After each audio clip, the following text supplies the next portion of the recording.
In the frigid darkness of August 16, a squadron of 12 Ukrainian unmanned aerial vehicles, UAVs, silently departed a covert base nestled deep in a forest near Sumy, where dense tree canopies obscured the faint moonlight.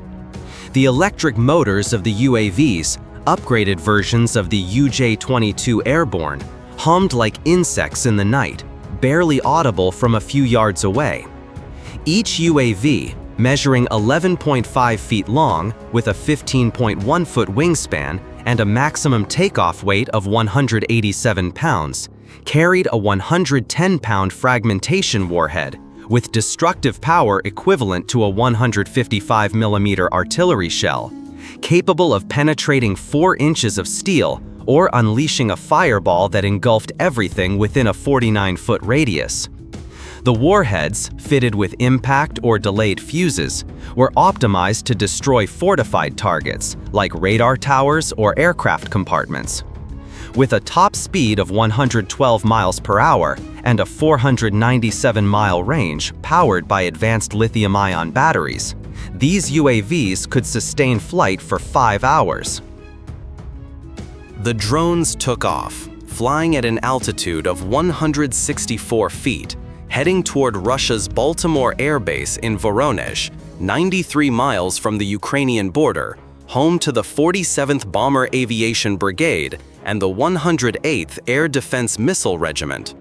Within 80 minutes, they would target the 76N6 radar, the 30N6 radar of the S-300 PM2 system, and 2 Su-24MR aircraft, potent radar and electronic signal reconnaissance platforms of the Russian Air Force.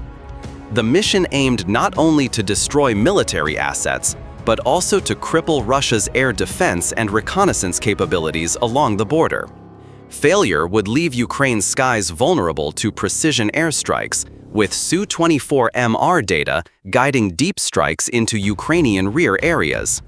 Baltimore Airbase, a critical Russian command hub, supported offensive operations in eastern Ukraine with its radar systems and reconnaissance aircraft. Neutralizing these targets would disrupt Russia's intelligence supply chain and response capabilities in the region. To reach Baltimore, the drones had to penetrate Russia's multi-layered air defense network, including the 91N6 early warning radar with a 373-mile scanning range, 0.5-degree accuracy and S-band frequency, and the Pantsir S1 system with a 12.4-mile range, 9.3-mile altitude, and 57 E6 missiles traveling at Mach 3, guided by radar and electro-optics. A single error in flight path programming or attack timing could expose the formation to detection and destruction before nearing the target.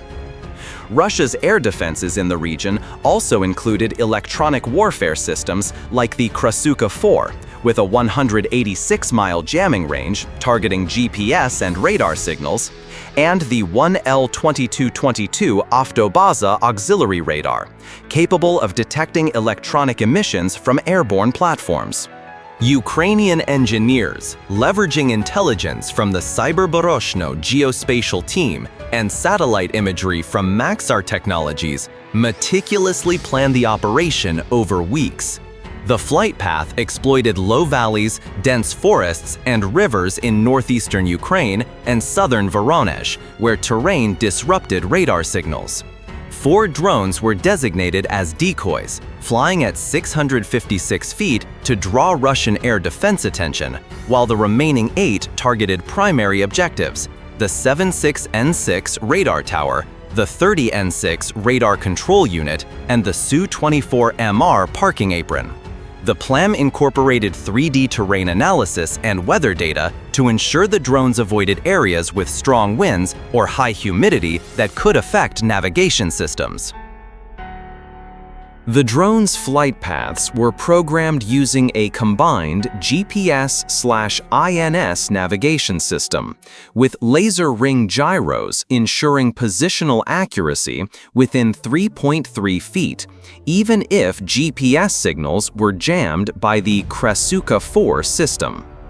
Some drones carried 5 to 6 GHz frequency jammers targeting the 76N6 radar and the 1RS2 1E radar of the Panzer S1.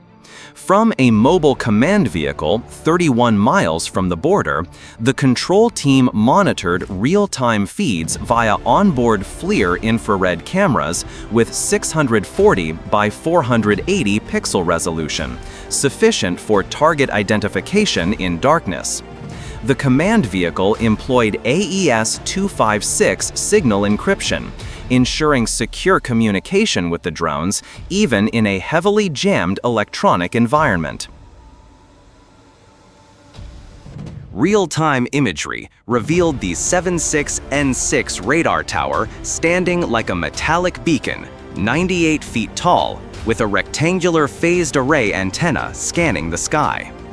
The smaller 30N6 radar sat near 48 N6E2 missile launchers, each with a 397-pound warhead, Mach 6 speed, and 124-mile range. Two Su-24MR aircraft with 57.7-foot wingspans, 80.7-foot lengths, and 17,637-pound weapon payloads rested silently on the western apron beside a hangar, with oil slicks glistening under moonlight, evidence of recent maintenance. Each Su-24MR carried the KKR-1 electronic reconnaissance system, capable of detecting enemy radar signals within a 249-mile radius, making them high-priority targets. At 10 p.m., the 12 drones launched from mobile platforms, operated by a team of camouflage technicians concealed in the darkness. The drones split into 3 groups: 4 targeting the 76N6 radar, 4 the 30N6 radar, and 4 the Su-24MR apron. Each group flew 3.1 miles apart in a V formation to disperse radar signatures and reduce the risk of simultaneous detection. A Ukrainian ground reconnaissance unit hidden in a forest near the border used encrypted signal receivers to monitor Russian communications, from UHF command frequencies to VHF radar teams. Equipped with Orion 10 intercept devices capable of capturing signals within a 31-mile range, they stood ready to alert the team if Russian air defenses entered combat mode. As the drones crossed the border at 10:30 p.m., they faced their first challenge: the 91N6 early warning radar at a stronghold 31 miles from Voronezh. This phased array system, with thousands of antenna elements, scanned the sky at 10 rotations per minute, capable of detecting small targets like cruise missiles at 124 miles.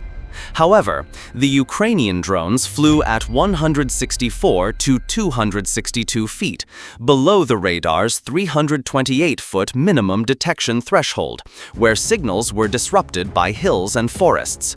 Coated with radar-absorbent paint, the drones reduced their radar cross-section to under 1.1 square feet, rendering them nearly invisible to Russian radar.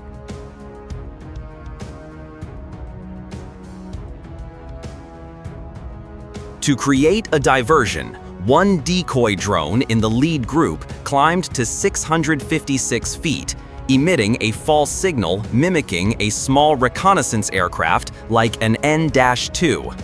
The 91N6 radar flagged the target, relaying data to a Panzer S1 unit 6.2 miles from Baltimore Airbase.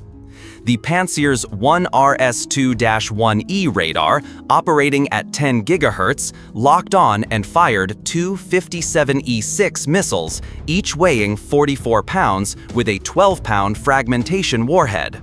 The decoy drone exploded in a brilliant flash, debris scattering across a field, but it succeeded in exposing the Panzer's position and forcing a reload, creating a 5-minute defensive gap. The decoy's explosion triggered a cascade of false alerts in Russia's command system, distracting radar crews and enabling the main drone group to advance. Meanwhile, the 8 primary drones pressed forward, skimming the ground at 93 miles per hour. Some activated 5 GHz jammers, disrupting Russian auxiliary radars, including the 1L-22 Avtobaza, used for electronic signal detection.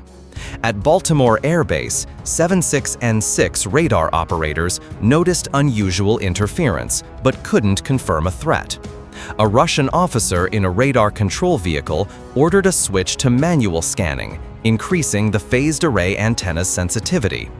But the drones were just 12.4 miles from their targets, their signals blending with terrain clutter, moving like phantoms under the moonlight.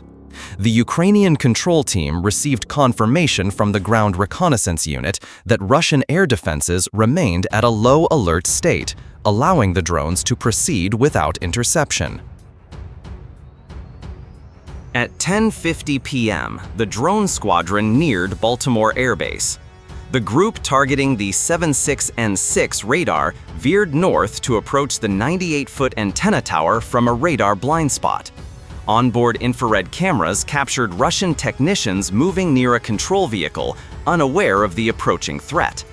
The group targeting the 30N6 radar descended to 98 feet, gliding through a dense forest where electric motor noise was masked by rustling leaves. The group aiming for the Su-24MR aircraft headed straight for the western apron, where the 2 reconnaissance planes sat beside a hangar, their multi-million-dollar ELINT sensors still mounted. Oil slicks beneath the aircraft glinted, reflecting light from nearby security lamps, inadvertently aiding the drone's FLIR cameras in pinpointing targets. The drones employed AI-based target recognition algorithms trained to distinguish military assets by shape and heat signature, ensuring precision in low-light conditions. At 11 p.m., the primary drones initiated their final approach. The group targeting the 76N6 radar accelerated to 112 miles per hour, diving from 328 feet.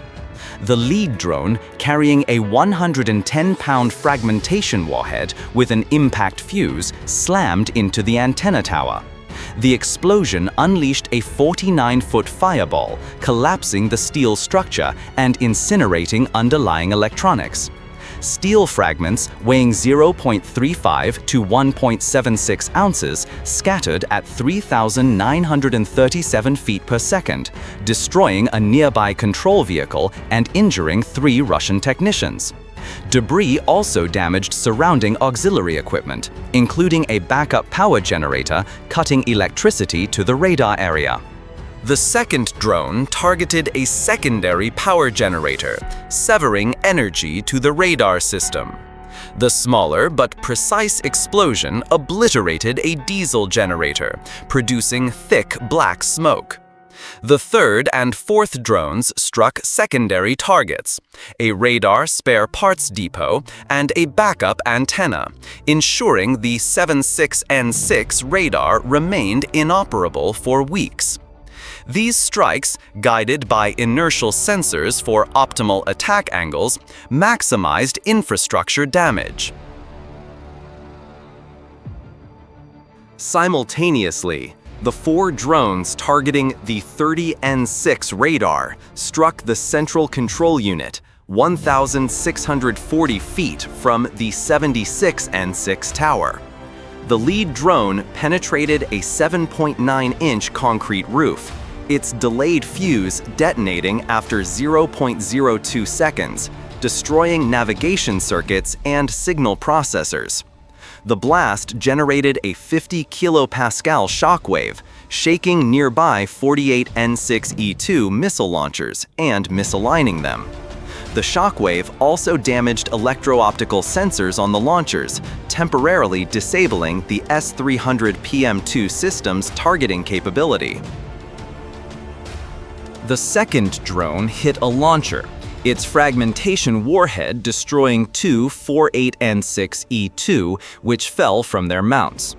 The third and fourth drones targeted auxiliary radar stations and a communications vehicle, severing the S-300 unit's operational capacity. Thick black smoke rose, mingling with moonlight, creating chaos. Russian soldiers nearby scrambled to activate alarms, but no radars remained functional to detect further threats. The attack on the 30N6 radar, synchronized with the 76N strike, overwhelmed Russian defenses and prevented a coordinated response.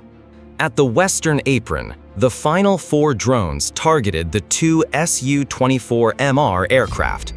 The first drone struck the left wing of one plane, its 110-pound fragmentation warhead detonating on impact, igniting a fire that consumed a 793-gallon fuel tank.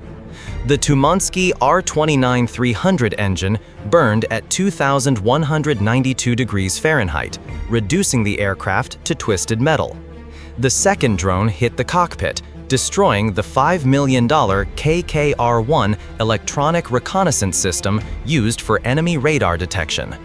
The third and fourth drones struck the rear, detonating the weapons bay containing ELINT equipment, creating a 65.6-foot fireball. Burn marks stretched 164 feet, with metal debris scattered up to 328 feet, later confirmed by Voronezh satellite imagery. The strikes targeted vulnerabilities like fuel tanks and electronics bays, ensuring the Su-24MR aircraft were beyond repair. At 11:05 p.m., the remaining drones self-destructed by crashing into a desolate field 6.2 miles from the base. At Baltimore, smoke and flames engulfed the area. A Russian firefighting unit arrived, but the damage was irreparable. The 76N6 and 30N6 radars were destroyed. The 108th Regiment's S-300 reduced to $100 million in scrap. And a 2 Su-24MR aircraft, possibly the base's last reconnaissance planes, left as charred wrecks. From the mobile command vehicle near Sumy, the Ukrainian control team received final infrared imagery from a backup drone, confirming the destruction of all 3 primary targets. A quiet round of applause echoed in the darkness, though no one spoke loudly. They knew this was merely a small victory in a long war. The Ukrainian technicians withdrew, taking their communication equipment and data, leaving the Sumy base primed for future missions. As dawn broke on August 17th, Voronezh satellite imagery revealed the devastation. The 76N6 radar tower collapsed, its phased array antenna shattered into hundreds of pieces. The 30N6 radar incinerated, its control unit reduced to ash, and the 2 Su-24MR aircraft reduced to blackened metal, their ELINT sensors obliterated. The attack not only neutralized the S-300 unit, stripping Voronezh's airspace defenses, but also destroyed 2 critical reconnaissance aircraft, weakening Russia's electronic intelligence capabilities. In 30 seconds of destruction, Ukraine sent a clear message to Moscow: no place in Russia is safe. Satellite imagery also showed collateral damage, including logistics vehicles near the apron destroyed by debris, compounding Russia's challenges in restoring the base.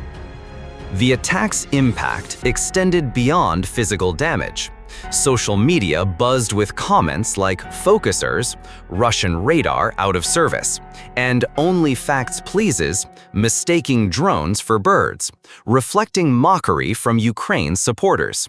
Shared satellite imagery boosted Ukrainian morale and eroded Russian confidence in their vaunted air defenses. The Baltimore strike was both a tactical and psychological victory, proving that low-cost drones, each costing about $50,000, could defeat Russia's multi-million-dollar systems. Ukrainian forces' morale surged, with official military social media posts highlighting the operation's success, while Russian media remained nearly silent, offering only brief mentions of an incident at Baltimore Airbase. The night of August 16th at Baltimore marked a milestone in modern warfare. Ukraine, despite limited resources, leveraged ingenuity and technology to breach Russia's air defenses and inflict significant damage. The attack crippled Russia's air defense and reconnaissance capabilities in Voronezh, exposing vulnerabilities in their systems to low-flying UAVs. These drones, like shadows in the night, wrote a new chapter in the war, a story of Ukraine's resilience, innovation, and determination in their fight for freedom. The operation also signaled a shift in Ukrainian military strategy, from defense to proactive strikes on strategic Russian targets, ushering in a new phase of the conflict with lasting implications for both sides.